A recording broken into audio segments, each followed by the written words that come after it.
The number one thing preventing the average individual from progressing in anything is the amount of consumption in their life. And there is one huge misconception that most people don't know.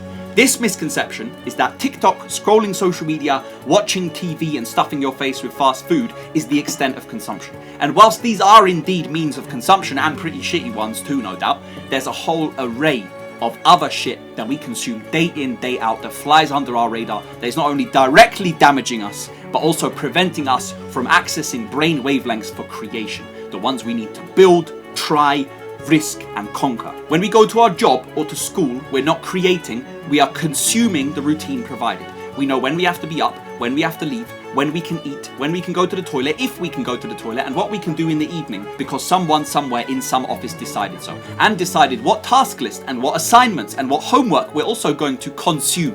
When we walk down the street, we're consuming music in our headphones. We spend our days consuming ads, consuming content, consuming products, consuming people, consuming conversations, consuming social circles, consuming businesses, consuming everything that other people have created and are transferring into our minds, and then putting aside the obvious direct damages from these things, like school not properly preparing you for an abundant life, like your job not being remotely related to the dreams you once said you had, like the fact that most visual entertainment is pushing some sort of ulterior agenda in these days, and music is increasingly degenerate. The big question is, what would you have done with that time and energy instead?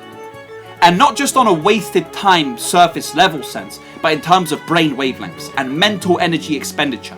Because remember this, energy invested is energy invested, regardless of whether it was into good or bad.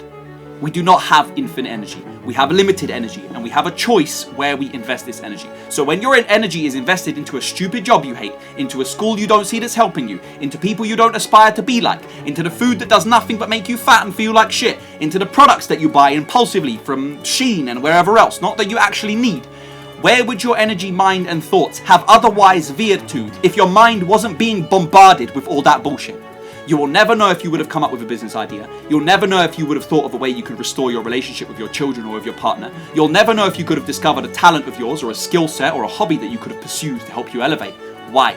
Because as humans, biologically, we cannot simultaneously consume and create. Everything in this life that we experience falls either under the category of creation or the category of consumption. And in 2025, the average amount a person creates is at an all-time history human low. You must start looking to eliminate consumption and replace it with creation, or you will become consumed. And that is what is happening to 99% of humanity at the moment. You must escape.